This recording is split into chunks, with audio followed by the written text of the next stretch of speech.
I'm Jeff Hoffman. I'm professor of aerospace engineering in the Department of Aeronautics and Astronautics at MIT. Prior to coming here, I spent 25 years at NASA as a NASA astronaut, made 5 flights in various space shuttles, was the first astronaut to log 1,000 hours on the space shuttle, and I was one of the crew in the rescue mission for the Hubble Space Telescope back in 1993. All over the world there are places where we can see the artificial borders that humans have put up and the different ways that we take care of the land on either side of the border. So it's like many other impacts of the human race on our planet. It's a situation where we've affected our planet in ways that are visible from a cosmic perspective, and it should give us pause. I'm Karen Udis. I'm known as the World Bank whistleblower. I'm working with a team of other whistleblowers, both from the World Bank and outside the World Bank, to tell you what's been hidden from you, deliberately hidden from you. The Federal Reserve System, that's a private system, it's not a central bank. And these bankers are all part of a system called the Bank for International Settlements.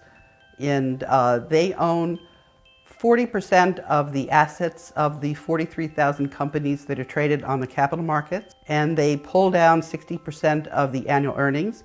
They bought up all our media, and that media is hoodwinking the citizens. At the vanguard of this new wave of automation is the field of robotics. But instead of serving us, we find them competing for our jobs. And according to MIT professors Eric Brynjolfsson and Andrew McAfee, one of the reasons for the jobless recovery. I'm Eric Brynjolfsson. I'm a professor at MIT and the director of the MIT Initiative on the Digital Economy. Every new technology both destroys jobs and creates jobs. There are winners and there are losers. There's disruption, and that's certainly true with this wave. Even as it creates record wealth, we're now at $77 trillion, record productivity, record GDP, there are a lot of people who are actually worse off than they were before. My name is Abby Martin, and I am a journalist for MediaRoots.org and a host of Breaking the Set on RT America. The media has morphed into just peddling the corporate interests of the money masters that control the political establishment. I mean, I don't even consider us to live in a democracy at all. I mean, there's a corporatocracy that's running the planet, and under this corporatocracy we have them using the state as a tool of the market. And so you have the state now, all of their interests bleeding into the media. My name is Paul Wright, and I'm the executive director and the founder of the Human Rights Defense Center. I'm also the editor of Prison Legal News, and I've published and edited 3 anthologies on mass incarceration, starting with The Selling of America, an inside look at the U.S. prison industry, followed by Prison Nation, the warehousing of America's poor, and Prison Profiteers, who profits from mass incarceration. Generally, the laws in this country are written by the wealthy and the powerful, because I think by definition that's who controls the legislatures and the commanding heights of the power system in this country. And the government is not a neutral agent, it serves the class that holds power. My name is Mark Jacobson. I'm a professor of civil and environmental engineering at Stanford University, and I build computer models to simulate climate, air pollution, and weather on global, regional, and local scales. And I also study and develop solutions to the problems of global warming, air pollution, and air pollution health problems, with the goal of trying to provide energy stability for years to come. There's no technological or economic limitation to solving these problems. It's a social and political issue, primarily.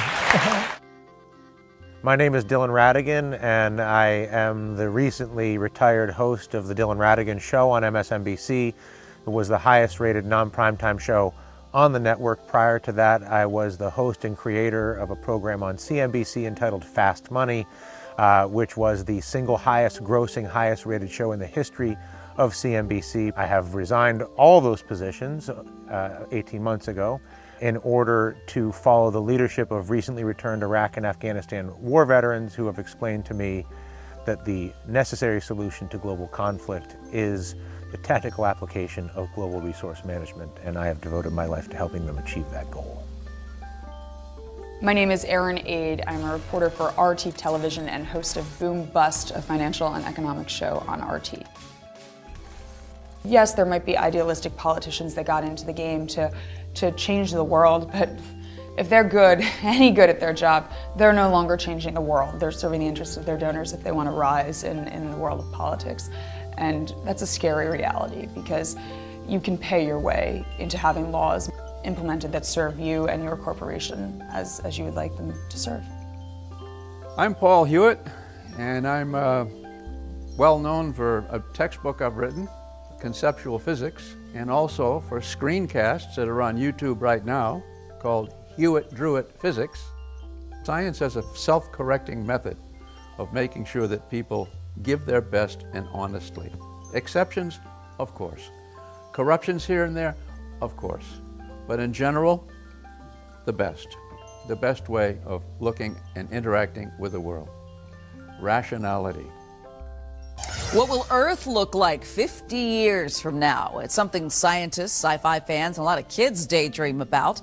But there's also a big dreamer right here in Florida who may just be the oldest living futurist. Jacques Fresco has a vision, a very serious vision for the 21st century. It's all in keeping with his life's work, the Venus Project. So we're not civilized yet.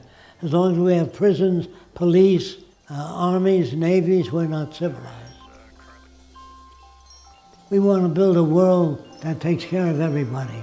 Well, there's no such thing as utopia. Just a better system than this one. No system is any good on Earth. They are all corrupt. So if you don't want war, and you don't want hatred, unemployment, you have to change the way we think. You have to change the culture.